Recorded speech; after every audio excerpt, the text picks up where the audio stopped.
Welcome Internet, the Psychologist Casual Review, and today we're going to be talking about Karl Popper's article, Science as Falsification. So this article is interesting in many regards, as Karl Popper is going to attempt to explain his theory of science by using the examples of psychoanalysis, individual psychology, which is Adlerian psychology, and Marx's theory of history and perhaps even of communism. So in this text, Popper is going to argue that all three of these disciplines don't fall into the realm of science, but more in the realm of myth and of pre-science. So what he means by that is that all these theories are going to bring something to the table, but they're not going to be testable. So this is very important for Popper, that that the theory can be tested and it can be refuted.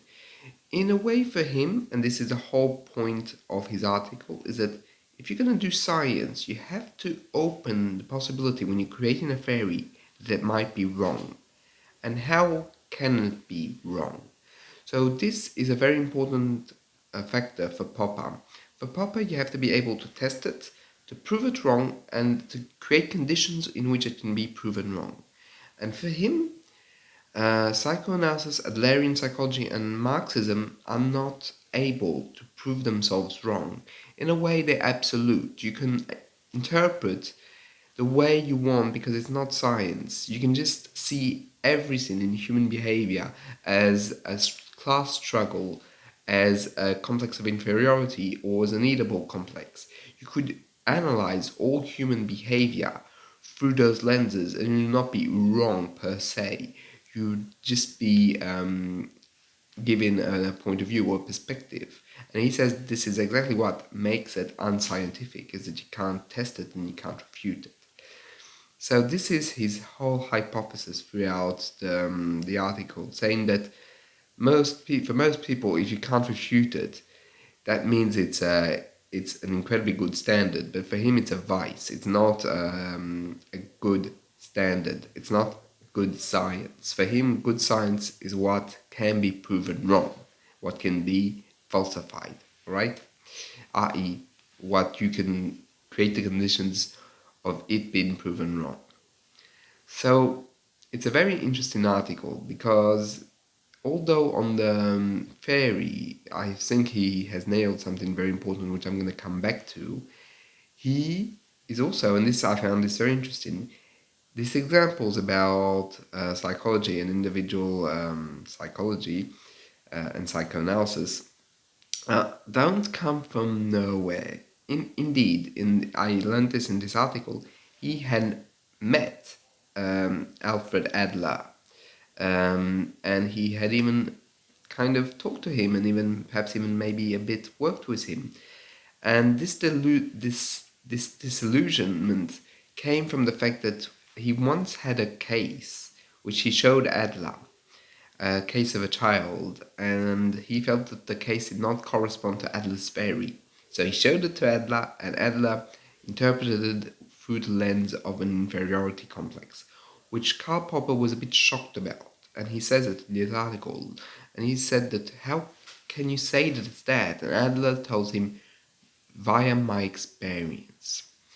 And I've seen it 1,000 times, and Popper retort, oh, that will be the 1,001th time you've seen it, right? And so Popper was, and it seems to be like this in this article, disenfranchised by such a response, that in a way that clinical observation, that clinical experience for him does not mean much, because basically you've already chosen to see that your theory is right, rather than opening yourself up to the idea that it might be wrong. He also says that in case of the Freudians, when you do interpretations, you are influencing the patient. You are, for example, giving a framework from which they, in a way, can only adhere to, and they mold themselves to. So this criticism is an interesting and good form of criticism. However, and this is where my personal read of the article is going to come in, I think it's quite limited. So what I mean by that is that first and foremost, in this article, Popper does not seem to even understand that there is a lot of conflicting theories in psychoanalysis, and I'm sure in individual psychology or in psychology in general, that it's not a one road way, and people have had different versions of this, different hypotheses, different sins. And I think that when he talks about it, he talks more on the prism of a dogma, which is very true that these fields can be very dogmatic, but it's still there's so many theories and so many different points of view that are contradictory and mutually exclusive. And I found that the example he gave of the man that pushed the child into the water or saved the child from the water by sacrificing himself is not a great example he gives, because it's so superficial and shallow. Because he says that basically someone, let's say someone pushes a child in the water and the child drowns, or on the contrary, someone that saves the child. In both cases, you could see it through the theory, and the theory would be the same regardless of the action. But in my experience, when you talk with people, that's absolutely untrue. And there's a hell of a lot of factors, and he trivializes it as saying you could just use a global theory to explain it, like the Oedipus complex of why a man pushed a child in the water, and you're like, no, you really couldn't. I mean, it'd be so far-fetched. I mean, it's not impossible to do it, but then I would argue that would be bad psychoanalysis. I mean, if there's no demonstration of why you went there, it would be very bad psychoanalysis. And I have the feeling that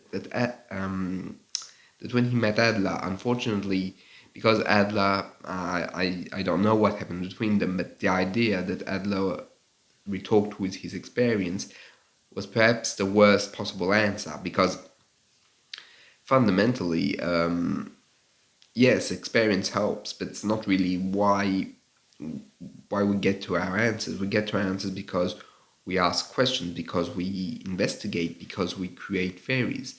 And those theories how can I say, can be debunked by the patient themselves. It's happened numerous times in my clinical practice that I had come up with a theory, which has explanatory power, as Popper says in this article, and the patient proves me wrong. They say, no, it's not that, because there's this and this and this, and they come up with a more interesting and better theory for an issue that they have. And this happens numerous amounts of times. This is also the case with when you're talking with colleagues. You might start out with a theory, and then through the lens of a colleague, or because a colleague has another more potent theory, you go for the theory of the colleague, and then you're basically changing theories. So it's very untrue that basically the theory is absolute, and basically that we are completely engulfed in the theory. The theory changes via the clinical position of the patient, of the clinician, and so on and so forth, and the clinical data. So I strongly disagree with Popper on this argument, because it seems to me that he unfortunately got a bad experience with Adler, and that he himself cut out all the subtleties of psychoanalysis, of this whole field, because he's so based on testing. I will also emit another criticism on this text, is that when you're working with a patient, you're not going to be able to do proper science. Sometimes you have to go for a leap of faith, meaning that you don't know exactly if it's right or wrong. You can only speculate. But I will argue that this speculation is unscientific to the core, but it is essential, because basically you'll never have all the data to be able to test out your theory or your hypothesis. You have to sometimes say something in which you believe, so that the patient can believe if it resonates with them, if they feel something. I think, and if I were to have Popper in front of me, what I would argue is that we test our hypotheses or our interpretations through the lens of what the patient themselves feel, if they feel connected to what we're saying. For example, let's take the Oedipus complex, because basically Popper is like very, very obsessed by it. If I were to interpret something Oedipal, I will always ask the patient how they feel. So the patient might feel, I feel embarrassed, but there's some ring of truth. The patient might say, this is complete bullshit. They might say, this is very accurate to my experience. But regardless, the patient has a reaction. This reaction is something that I myself, basically, I'm testing my idea against the patient's framework. And perhaps it works and perhaps it doesn't work. And you'll see here something very interesting, that I am not talking about the truth. Is it true or is it wrong? Because I am, as Popper isn't interested in it, I am not interested either. What I think is important is not necessarily to have a truth, but to have something that which connects with the patient, which the patient can resonate with. Because the patient sometimes needs a form of meaning or a form of inscribing or rewriting of his own experience because it's been incomplete. And I think that that's something that Popper does not talk about, how in clinical life you can't expect to be a scientist because you'll never have the full data and you can never test a hypothesis as a scientist. Therefore, what you have to do is just try things out, try them and see if it works and see if it doesn't work. So Popper argues that by doing that you'd already be influencing, therefore you'd already be making it unscientific, and he's right if you take it from the perspective of hard science. But that's not what psychoanalysis is. It's never what it should be. What it should be is a healthy dialogue between patient and therapist that aims to help the patient relive, reintegrate experiences and be able to suffer less in their lives and to have moments of happiness. That's what's the whole principle of it. And also another thing that I found very interesting, because when you talk about Popper often in non-psychoanalytic circles, there's this thing of like, yeah, well, he thinks psychoanalysis is wrong, he thinks it's stupid, so on and so forth. So therefore he criticizes it. And it's true that he does criticize on the scientific aspect, but he does not say it's useless. Quite the opposite. He says that it's quite meaningful, quite interesting, but it's not scientific. For him, it completely has its place, and he says that Freud and Adler are most likely right, but it's not testable. That's why he feels it's limited in the realm of science. But I would say, and this is my point of view, not Popper's, that science is very limited in clinical work because you're not going to rely on science. It's not really meant to be science.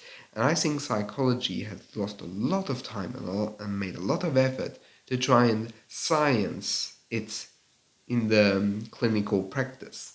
Whereas it shouldn't be like that. I think that it should be a free-flowing bunch of ideas between therapist and patient rather than someone knowing and someone imposing the knowledge onto the patient and the patient to be able to basically conform to that knowledge. The opposite. I believe that we therapists know very little and that we are only as good as we can be flexible on our theories and change them if when it needs to be changed. And I think that that's something that is not shown in Popper's text, is that we do change and there is conflict. And he says there's no conflict when the theory is absolute, but the theory is never absolute. It's always debate and debatable and debated in our circles. And I mean, I think that the main issue is that his arguments only work if you take it in the abstract, if you've only read the texts or only have like a bird's eye view of the field. But when you're in it, when you're experiencing it, when you're practicing it, you see the shortcomings of his arguments, because his arguments are very weak in terms of how to help people. It's more about the discipline itself, but even then it's like a mix of is it meaningful, is it not? Is the meaning itself more important than science, so on and so forth? But in the end, what I felt is that the arguments he brought were very interesting in order to create, let's say, an objective knowledge. But when you're studying the subjectivity, can there be such a thing as an objective knowledge? I would answer no. I would answer that it's basically a theory that needs to be questioned, asked, and played with, both for the patient and for the practitioner, that both have to find a common ground theory in which the patient resonates and the clinician can work with. So that's pretty much my perspective on Science and Falsification. On the whole, it's a good text. I would recommend it because it still has good arguments. But I would say if you're a working practitioner, you'll quickly see the limits of Popper's arguments in his text. Well, anyway, I hope that you enjoyed this video. If you have any questions, feel free to drop them by in the comments, and I'll see you in the next one.